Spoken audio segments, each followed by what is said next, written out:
അത് കത്തി കൊണ്ടൊന്നും മുറിഞ്ഞായിരിക്കില്ല. കാലപ്പഴക്കം കൊണ്ട് ഏത് മരത്തിനും ചില പൊട്ടും പൊളിയും ഉണ്ടാവും. അതുകൊണ്ടാവാം അത് പോളിഷ് ചെയ്ത് മിനുസപ്പെടുത്തിയത്. അല്ല, മിനുസപ്പെടുത്തിയത് മഹേശ്വരന്റെ കൈക്ക് കൊണ്ട വെട്ടാണ്.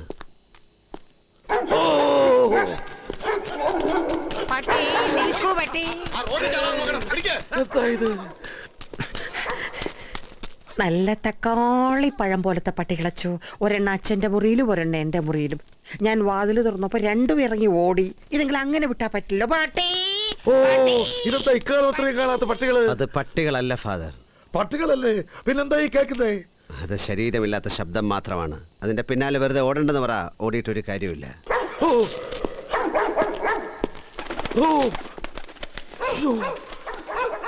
നീ എന്താ പറഞ്ഞേ? ഫാദർ ഇപ്പൊ പട്ടികളെ കണ്ടോ? ഇല്ല.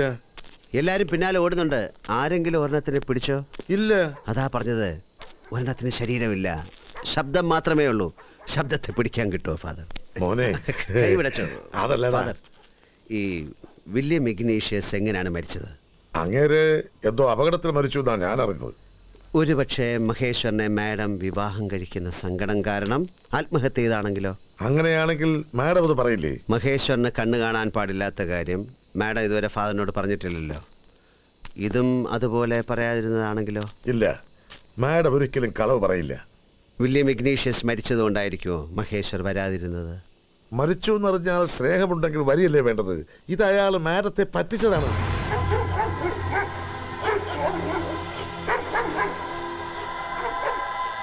ഫാദർ, നമുക്ക് ഈ ലൈബ്രറിയിലെ പുസ്തകങ്ങളൊന്നുകൂടെ നോക്കിയാലോ? വില്യം ഇഗ്നീഷ്യസ് പണ്ട് എഴുതിയ വല്ല ഡയറികൾ അതിനകത്തുണ്ടെങ്കിലോ? ഓ, അതൊക്കെ തപ്പിയെടുക്കണം. ഈ രാത്രി പോയി പുസ്തകം വായിക്കണോ? ഫാദറിന് പേടിയുണ്ടോ?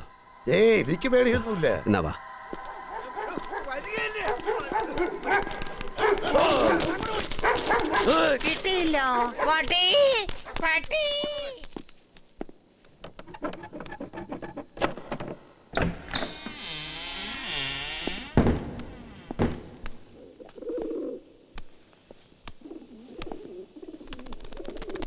അതൊരു പ്രാവല്ലേ? അതെ.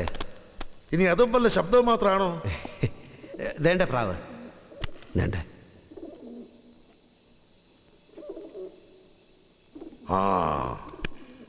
നീ ഏത് പുസ്തകമാണ് നോക്കുന്നേ?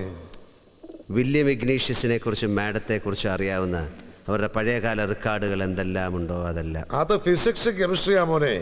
ദാ ആ ഷെൽഫിൽ ഞാൻ ചിലത് കണ്ടിട്ടുണ്ട്.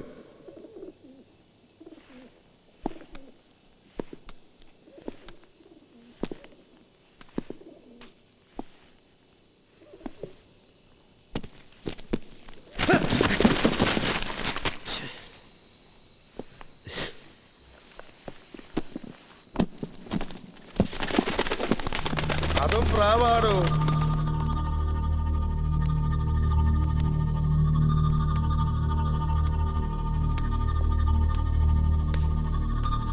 നീ എന്താ സൂക്ഷിച്ചു നോക്കുന്നത്? അതാരാ ആ കണ്ണാടി? ഇത് നീ ഇപ്പോഴാണോ കാണുന്നത്? കുറെ കാലമായിട്ട് ഇത് സ്റ്റോർ റൂമിലായിരുന്നു. കഴിഞ്ഞ ഒക്ടോബറിലെങ്ങാണ്ട സയൻസ് എക്സിബിഷന് വേണ്ടി പ്രൊഫസർ അച്ഛനും കുട്ടികളും ചേർന്ന് കോർത്തെടുത്ത് സ്റ്റാൻഡിലാക്കി ഇതിനകത്ത് വെച്ചു. വാങ്ങിച്ചതാണോ? നല്ല ഒറിജിനൽ അഷ്ടകൂടമാ. ഇതുപോലത്തെ സാധനങ്ങൾ പ്ലാസ്റ്റിക്കിലും കിട്ടും. ഒറിജിനലിന് അതിൻ്റെതായ ഒരു അന്തസ്സില്ലേ? ഇതെവിടുന്നാ കിട്ടിയത്? പുതിയ ഹോസ്റ്റൽ ബ്ലോക്കിന്റെ കെട്ടിടം പണിക്ക് കുഴിയെടുത്തപ്പോ കിട്ടിയതാ. വീണ്ടും കുഴിച്ചിടാന്ന് പറഞ്ഞ് അന്നത്തെ പ്രിൻസിപ്പൽ അച്ഛൻ ഇവിടെ എടുത്തു വെച്ചു. എന്താ വല്ല പരിചയം തോന്നലുണ്ടോ?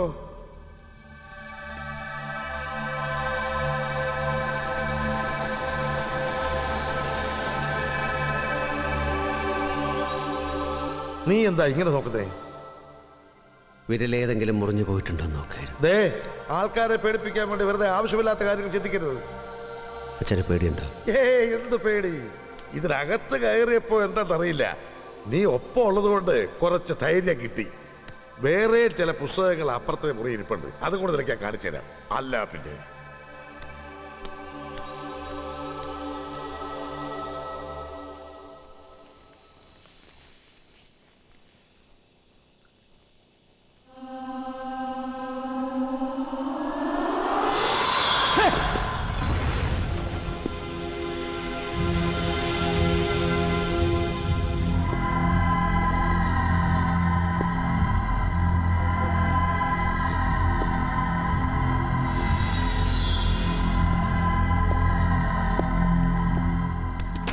അതെ, 4-5 കിട്ടിയിട്ടുണ്ട്.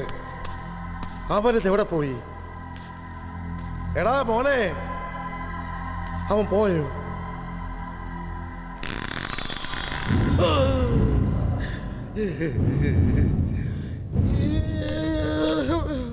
അയ്യോ, ഓ.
കണ്ടോ, തനിയെ തിരിയുന്നത് കണ്ടോ?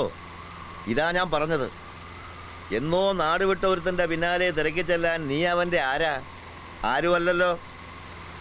പിന്നെ എന്തിനാ ഇങ്ങനെ കഷ്ടപ്പെടുന്നത്? ഞാൻ പറഞ്ഞില്ലേ, വിട്ടുകളാ.